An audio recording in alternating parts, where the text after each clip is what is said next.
successfully owned and operated many companies in a variety of industries. This is Local Biz Now. Biz Now, because your business matters. Yeah! You are listening to the #1 live talk business show in North Carolina. We are coming to you live from Burner Cigar Studio, home of premium cigars and cigar smokers. Great people, exceptional premium cigars. Life is good at Burner Cigars. Go by there on Birkdale Village and also on Highway 16 in Denver, their brand new location. Tell them that Joe sent you and your first cigar is on me. You are listening to Local Biz Now. I am Joe Vagnone, and there's a reason why this is the #1 live talk business show in North Carolina. I'm going to prove it to you.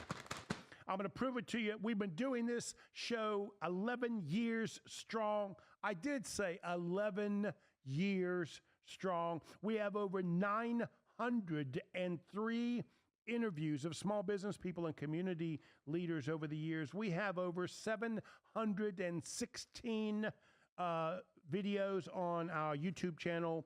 Please go to Joe Vagnone Business Broker on YouTube. That's Joe Vagnone Business Broker on YouTube. I'm trying to up my subscribers. I now have an official 151 subscribers. My one of my co-hosts today, Danny Decker, you remember when I had 2? I do remember you had 2. I'm impressed. So my son laughs at my 151 subscribers, but I'm proud of the fact that Let's go, Joe. You got to start somewhere, man. That's great. So who you hear, if you've been a fan of the show, you know is one of my favorite people of all time. Danny Decker is the CEO of the Automatic Marketing Agency. He's written a couple of books that are just phenomenal. Danny, my friend, thank you for being here, buddy. I appreciate it. Thanks, Joe. It is really, really good to be back. It has been a minute. It feels great. It's like coming home. It's like a little homecoming. It is, but it's been a while since you've been on the show, hasn't it? It feels like a while. It does feel like a while. It's great to be here. So you are on a special Christmas. The entire month of December is a Christmas gift that Julie and I give some of our favorite guests and co-hosts. And this week is no exception. Let me introduce Tracy White. Tracy, thank you so much. Tracy is operations-focused, global human resource leader, Davidson Group HR Solutions. Tracy, thank you for being here. Well, thank you, Joe. It's been a while, too. I was back in the spring, I guess, of this year. It sure has. And just so you know, you might not know this, but if you're sitting in that seat, you impress somebody, which means you impress Julie. Because I don't pair you two up, you understand? Julie does it. So okay. I don't know why, but Julie have paired you two up today to be on the show together. Have you two met before today? We have not. Okay.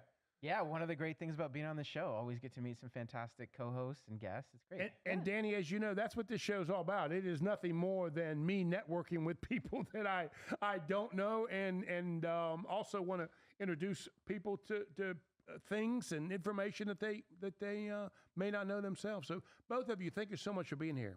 Thank you, Joe. I appreciate it. Now, outside of our regular format, both of you, please speak up. Yes, I know everybody says, Joe, you talk too much. I can't get a word in edgewise. But just go ahead and jump in. I don't mind you interrupting me when I'm talking over you, Tracy. Go right ahead and do that. I'm quite used to that. Danny's already got that figured out. He knows how to do that. Okay, not a problem. Not a problem. So, Danny, let's start, buddy. You tell me what's going on. The last time we were together, I remember you telling me you were starting a ad agency back again. Do I got that right? Is that what's happening? Yeah. So the Automatic Marketing Agency, there are 6 of us full-timers located here in Charlotte. We've been growing really fast the last year and a half. We work with businesses all over the country, a lot of law firms, but we work with boat dealers. We work with accounting firms. We work with some coaches, some consultants, and basically we are focused in on lead generation through paid social media advertising. So we do a lot of Facebook ads and Instagram ads and LinkedIn ads. And so, when you're at home and you're scrolling your Instagram feed and those ads pop up, that's us. That's what we do. And like I mentioned, we work with businesses kind of all over the country. Yeah, it's been a really good year. You know, the economy is interesting, right? It's been an interesting couple of months. That's an interesting way to put it. Right. Interesting. Yeah. Well, and as Yeah. a marketing person, it's always really interesting when the economy is like sputtering a little Right. bit, because you got some people who are like, oh my God, we got to cut costs, we got to stop spending money, right? But then you have other people who are like, oh man, the market's drying up. We Let's need to go. spend money Let's on go. advertising. Right. So it's like this interesting sort of, dichotomy that we're kind of in the middle of, and it's fun. Honestly, it's fun. So one of the things, Danny, I remember about you for years is you really are this guy that's kind of got a old school approach to a modern day marketing, right? I'm a master at guerrilla marketing. I'm the guy that prints the flyer and slides it under your door, right? You know what I mean? That's me, right? That's Joe. You remind me of that guy, but through social media and digital work, like you find a way to get in front of me that is simple and cheap. Did I just ruin your entire marketing, or does that describe kind of your expertise? No, I actually really like that description, because the thing that's interesting about the marketing space, right, is there's always all this technology, there's all these new, TikTok, and there's all this new stuff, right? And the problem is a lot of people in the marketing space get so excited about the tools, and they don't really think about how to use them. And so, from my perspective, like the fundamentals of marketing haven't changed. 200 years ago, 50 years ago, right? Whenever you were sliding your coupons under the door for your Right. Was it Sloppy Joe's? Did I remember that correctly? Oh, you did remember Yeah, that. I thought Where so. are you going to go when you want a sloppy Joe? Yeah. Joe's place. That's right. and like those fundamentals haven't changed. Now the tools are different, right? And now we can use things like meta targeting and Facebook and Instagram and LinkedIn to like get in front of exactly the right people digitally, instead of having to, stick something under their door. But like the concepts, the fundamentals haven't changed. So we're trying to take a proven approach to marketing, which is you got to figure out who you're speaking to. You got to figure out what's the message you're telling them, and you got to figure out the right media channels to deliver that message to them. And like those are the three principles of marketing, regardless of whether you're doing it old school, new school, direct mail, TV commercials, or whatever. Let me okay, I'm going to say this, and then I probably spent half my career doing the exact opposite. But with the restaurant started off as Joe's Place, right? But back in the day, I'm embarrassed to say how long ago it was that I owned all those restaurants. But back in the day, it wasn't about Joe. It was about marketing to people about what Joe could do for you, right? Now, I say that, and I get it, the way you're going to go, Sloppy Joe, that was a whole Joe thing. But I after 3 restaurants, I changed it.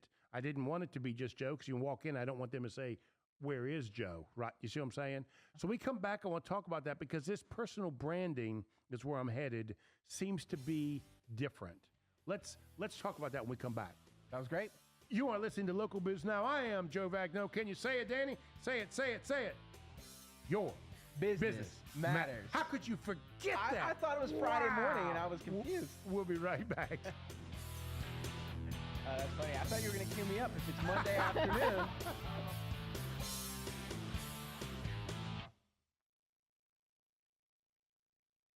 Yep. Okay.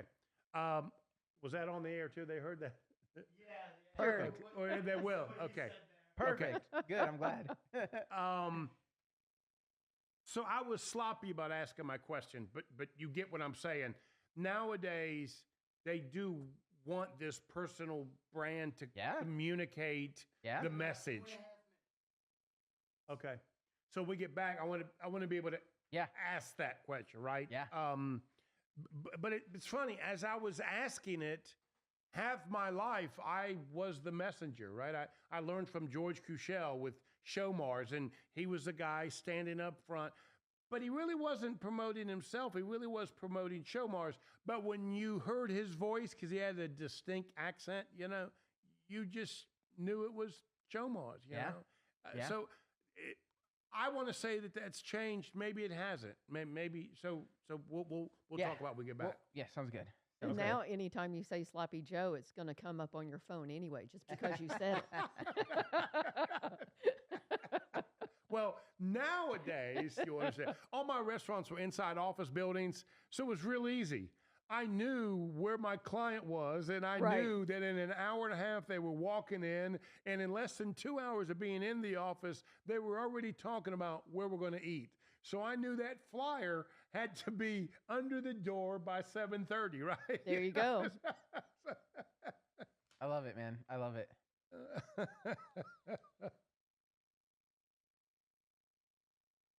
Were those restaurants? Those were here in Charlotte, right? Yeah. Yeah, I own the largest closed market environment restaurant concept in the Southeast. There was a 110,000 square foot office building in and around Charlotte Metro. I had some kind of food service in the building. This was, I tell people, don't be impressed. I had so many of them because, number one, they were small. They were really small, and I would go to the office building owner or manager and say, hey, give me the worst space you've got in your building and I'll give you some kind of food service. And they wanted that because they wanted to attract tenants. Yeah. Because occupancy rate was so low in the 80s that they were doing anything they could to get people to come to their office buildings. And now they could say, we've got food service. And so it was very valuable. Genius. Mm-hmm. Need it again. Are we did I mess up? Yeah, we need it again with all the occupancy rates 100%. so low. That's right.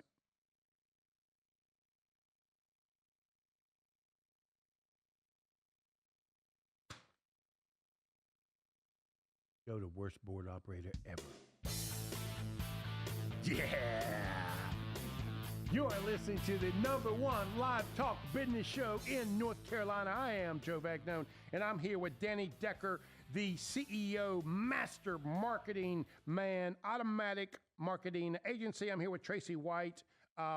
Tracy, what is the formal name of your company? It's the Davidson Group HR Solutions. Okay, Davidson, because Julie's got your tagline on here. She wants me to plug you tremendously strong right Oh, here. yeah.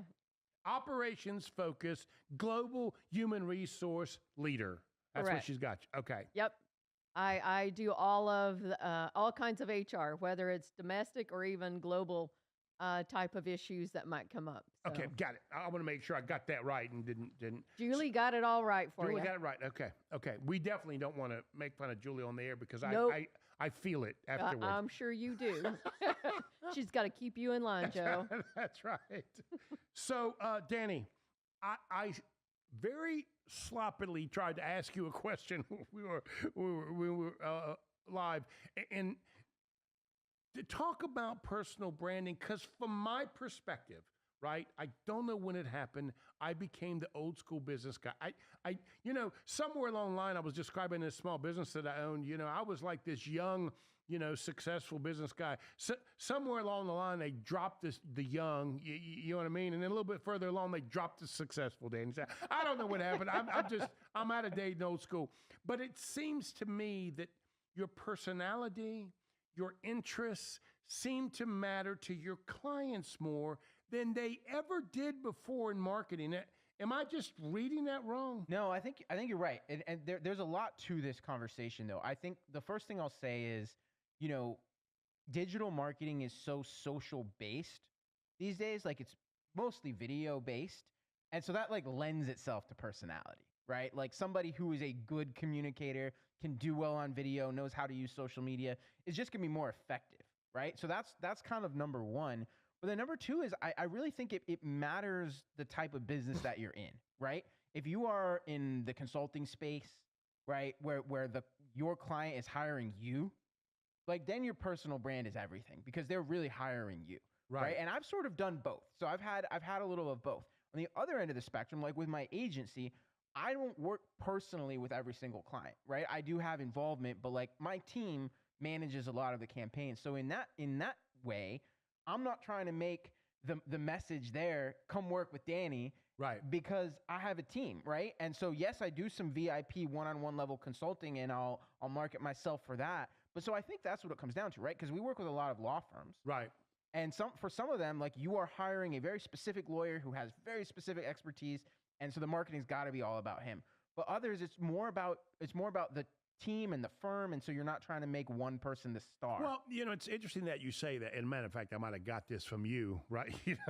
Not half of what I know, Danny, came from you, right? Your two books. But as I tried to move away from not just promoting Joe Vagnone as the finest business broker in all the world, right? I started asking the question, why are we so good? One of the reasons we're good, the qualification process that we put buyers through, and all of the prep that we set for the client on the front end. Well, that's Julie, because everybody needs a Julie. So then I found myself deciding, okay, so how do I tell potential clients what it is we do and how we do it? We talk about Julie, right? So I love it. It doesn't really matter, right, who it is. In this modern day, the best way to prove and make them comfortable and have credibility is to say, that's who does what it is we do. I love that. And you also touched on something I think is really important, which even if you are, focused on your own personal brand, at the end of the day, you need to tell your clients what's in it for them, right? Like, right. So it's not about how great Danny is and right. what I know about marketing. It's how can I, show a client how I'm going to make their life better, right? How I'm going to help them make a marketing plan, grow their business, generate leads, generate customers. Like at the end of the day, like they don't actually care about me. They care about themselves and their business. And there's nothing wrong with that. Right. And so at the end of the day, you got to be sure that even if you're branding yourself, you're still focused on, well, ultimately my client, my customer is the hero of the story, not me. So let's talk about your first book, and then I want to talk about the second book. Because the first book, there was something about it that was interesting. I felt like it was this old school and modern day combination. Talk a little bit about that. Yeah. So Marketing Simplified, I kind of took the approach. First off, we called it that because people overcomplicate marketing, right? And they make it seem so confusing and so complicated. It doesn't have to be that complicated. There's really just a few sort of fundamental pieces you got to get right. And that's what Marketing Simplified is all about. And one of the points I make in the book is it doesn't matter if you're advertising on the radio or on Facebook or through direct mail. At the end of the day, you just got to answer 3 questions. Who are your target customers? What is the message that is going to get them to respond? And then how do you deliver that message? Maybe the mail makes sense, right? And actually, direct mail is having a comeback. You told me that last time. It is, which is fun, right? And when you think about it, like there's so much less junk mail now in the mailbox, if you ever pay attention. And so if you send postcards and brochures and things like that through the mail, they're getting noticed in a way that they weren't 10 years ago. But, it doesn't matter. It could be Facebook, it could be Instagram, it could be the radio. End of the day, who are you talking to? What's the message you're using to persuade them? Those are the questions you got to answer. So now let's talk about your second book. It's been 3 so far, right? Or no, 2? 2 books, yeah. Okay, so now let's talk about your second book. Yeah, so second book is called The Automatic Marketing Machine. And really, that book is about how it's a more practical, hands-on, how to build marketing campaigns so the first book is a little more theoretical, the second book is a little bit more practical. And we just talk about different strategies, right? From lead generation to brand awareness and things like that. What your second book did for me was finally allow me to set up a CRM system that automates all the inquiries that come in, right? And then be able to sort of break up through questions that we ask them, right? I learned that in chapter 4, right? Whether we felt they were qualified for this or not. And so we can move an inquiry through, and just for people that are listening, that could be over 100 per week, right? Move them through an automated system. And it doesn't have to be Julie talking to every single one of those people, right? And so that automation is not just for marketing. It is also, once they come in-house, to qualify them in a way that is skillful so we can handle more clients. And that came from your book, Danny. That's awesome, Joe. That's really great to hear. Yeah. So for me, when I hear automation and I use it for operations, would you agree that operations and marketing kind of go hand in hand? Because what I just described for you is how I sell my clients. Yeah, I tell them, don't worry about it. I promise you, literally, as soon as somebody fills out an NDA, we are immediately communicating with them. We are immediately having conversations with them. And that automation I use as a sales tool to get new clients. Yeah. So one question that I have is, in this digital world that we live in today, and everything's so instant, instant gratification, instant information, but also I think a lot of companies tend to get negative, instant responses. And so many people, are so quick to go out there to make negative comments Right. or negative things, whether it's about a person or a company or whatever. How do you help combat that from a marketing Yeah. standpoint? No, that's a great point, Tracy. And you have to be proactive and you have to move quickly because it does happen quickly. Sort of first thing I would say to that is that's an example of why it's so important to always be trying to add good reviews to your listings too, right? And ask your customers to leave you reviews because that way when somebody does jump out and leave a bad review, which listen, it's going to happen. Like everyone's going to get a bad review at some point, but ideally you've already got 15 good ones there. And so that one bad one doesn't tank everything. And the other thing I just say is just be authentic. Like if somebody leaves a bad review, reply to it. And sometimes it's just somebody making something up out of left field and you can call them out on it. But other times you can say, yeah, we screwed that up. We'd love to do better. Come back tomorrow and we'll do it over again for you, right? It's a chance to show, that you really care and yeah. So, guys, both of you, here's my advice when small business people ask me. Number one, don't argue with when somebody's reviewing. That's their perspective, right? So don't argue with that. Would you both agree with that one? Oh, yeah. I would agree. And then the second thing is respond as quickly as you can. Get back to them. It's so amusing to me. I either hear people complaining and wanting to make fun of the person that sent the review, or 2 weeks later they want to reply. By then, Everybody forgot about it. well, and there's 2 or 3 other reviews that have already dropped in, and so it misses the whole point. Yeah. The other thing I've seen that's interesting is there's some data on this that consumers trust a review more if it's not perfect, right? Like if you have 100 reviews and they're all 5 stars, people are like, that doesn't seem right. That seems fake. They paid for those testimonials, right? Right. But if you have a few of those negative ones mixed in, now it looks real. So, you want to get some negative reviews every once in a while and it just makes you seem like a real person. Well, what's real is how you respond. I mean, It is. Bingo. Let's face it. We complain and get complained to, and it's how we respond and interact and how we actually end up with relationships that we like. Yep. Let's take a break. When we come back, we're going to dig in a little bit on all manner of HR. Now, don't fall asleep. It's going to be good stuff. You are listening to Local Biz Now. If Danny can do it, say it, Danny. Say it. Your business matters. We got to work on that, man. I mean, you really got to work on that. Bring me back more than once a year. We'll be right back.